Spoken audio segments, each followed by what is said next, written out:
Israel ने Ismail Haniyeh, Mohammad देव, फवाद शुक्र और हसन नसरुल्लाह के बाद याह्या सिनवार को भी शहीद कर दिया है।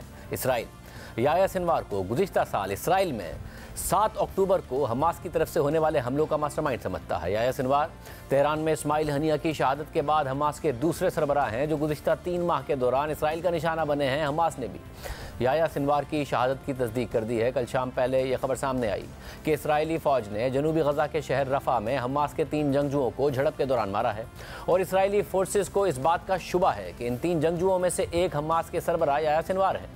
इसके बाद कल रात को इसराइल की जानिब से याह्या सिनवार के मारे जाने की बाकायदा तस्दीक कर दी गई थी। याह्या सिनवार पिछले 1 साल से इसराइल की मोस्ट वांटेड लिस्ट में शामिल थे और इसराइली फोर्सेस उन्हें मारने के लिए गजा में मुसलसल ऑपरेशंस कर रही थी। इसराइली फोर्सेस 1 साल के बाद याह्या सिनवार तक कैसे पहुंची और उन्हें कैसे टारगेट किया गया, इस हवाले से तफसीलात भी सामने आ गई हैं। BBC के मुताबिक इसराइली फौज का कहना है कि उसका एक यूनिट 16 अक्टूबर यानी बुध को रफा के इलाके तिर अल सुल्तान में गश्त कर रहा था कि उन्हें 3 मुसल्लह अफराद दिखाई दिए और इसराइली फौज ने झड़प के बाद उन्हें मार दिया।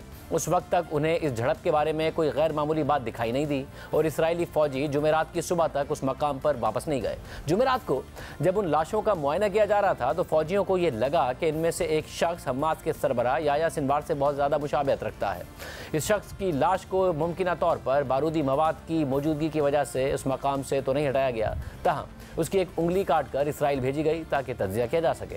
बाद में जुमेरात को ही जब मज़कूरा मकाम को महफूज करार दे दिया गया तो फिर लाश भी इसराइल मुंतकिल कर दी गई। इसराइली फौज के तर्जुमान डेनियल हैगरी का कहना है कि फौजी एहलकारों को याह्या सिनवार की मौजूदगी का इल्म नहीं था, लेकिन वो इस इलाके में मामूल की कार्रवाई जारी रखे हुए थे। उनका कहना था कि फौजियों ने 3 अफराद को इमारतों के दरमियान भागते हुए देखा तो फौजियों ने उनसे मुकाबला किया और फिर वो तीनों अलग हो गए। याह्या सिनवार के नाम से शनाख्त होने वाले शख्स को उस वक्त मारा गया था जब वो तन्हा एक इमारत में दाखिल हुए जहां उन्हें एक ड्रोन की मदद से तलाश करने के बाद मारा गया। इसराइली वजीर दिफा के मुताबिक याह्या सिनवार के पास से एक बंदूक और 40,000 शेकल की रकम भी मिली है, जबकि इसराइली फौज की जानिब से जुमेरात को ड्रोन कैमरे की फुटेज भी जारी की गई है जिसमें उनके बकौल याह्या सिनवार के आखिरी लम्हात देखे जा सकते हैं। वीडियो में ड्रोन को एक खिड़की से तबाहशुदा इमारत में दाखिल होते हुए देखा जा सकता है, फिर वो एक शख्स तक पहुंचता है जिसका चेहरा ढका हुआ है और वो मकान की पहली मंजिल पर एक कुर्सी पर बैठा हुआ है। वीडियो में वो शख्स बज़ाहिर ज़ख्मी दिखाई देता है और ड्रोन की जानिब एक छड़ी फेंकता है जिसके बाद वीडियो ख़त्म हो जाती है। जबकि आज हमास ने भी याह्या सिनवार की शहादत की तस्दीक कर दी है। अल जज़ीरा के मुताबिक हमास के सीनियर ओहदेदार खलील हय्या ने एक वीडियो बयान में हमास के सरबराह याह्या सिनवार की मौत की तस्दीक कर दी है। अपने वीडियो बयान में खलील हय्या ने याह्या सिनवार को सराहते हुए कहा है कि याह्या सिनवार बहादुरी के साथ डटे रहे, उन्होंने आखिर तक अपना सर ऊंचा रखा और आखिरी सांस तक अपना हथियार थामे रखा और अपनी ज़िंदगी के आखिरी लम्हे तक वो लड़ते रहे।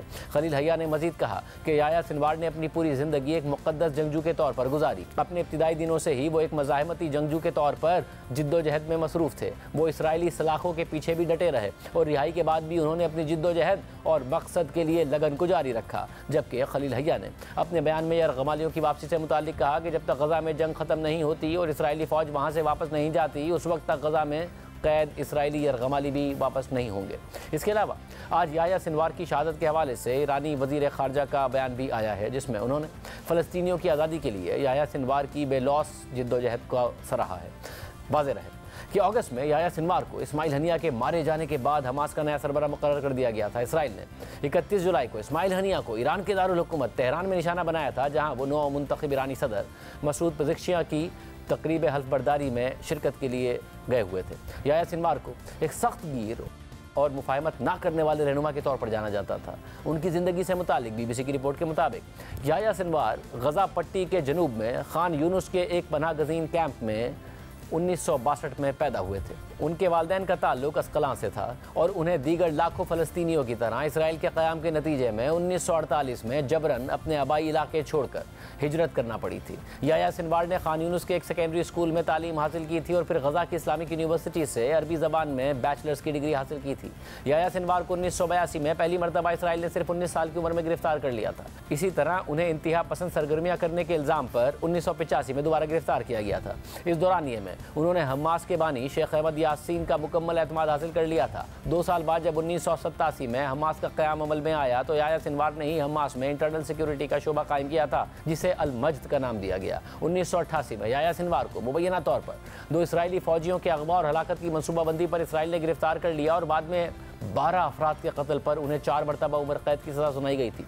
याह्या सिनवार ने 1988 से 2011 तक तकरीबन 23 साल इसराइली कैद में गुजारे और इस दौरान उन्होंने इब्रानी ज़बान भी सीख ली थी। जेल में याह्या सिनवार कुछ अरसा कैद तन्हाई में भी रहे, जिसके बाइस उनमें अस्करियत पसंदी का अंसर शिद्दत अख्तियार कर गया।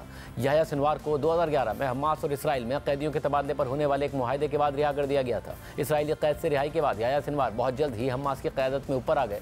2012 में उन्हें हमास के सियासी ब्यूरो में शामिल कर लिया गया और मिलिट्री विंग अल-क़स्साम ब्रिगेड से कोऑर्डिनेट करने का टास्क दिया गया। याह्या सिनवार ने 2014 में गज़ा पर इसराइल के 7 हफ्ते तवील हमलों के दौरान अहम सियासी और मिलिट्री किरदार अदा किया था, जिस पर 2015 में अमेरिका ने याह्या सिनवार पर आलमी दहशतगर्द का लेबल लगा दिया था। 2017 में जब इस्माइल हनिया हमास के सियासी सरबराह बने थे तो याह्या सिनवार को उनकी जगह गज़ा में हमास का सरबराह बना दिया गया था।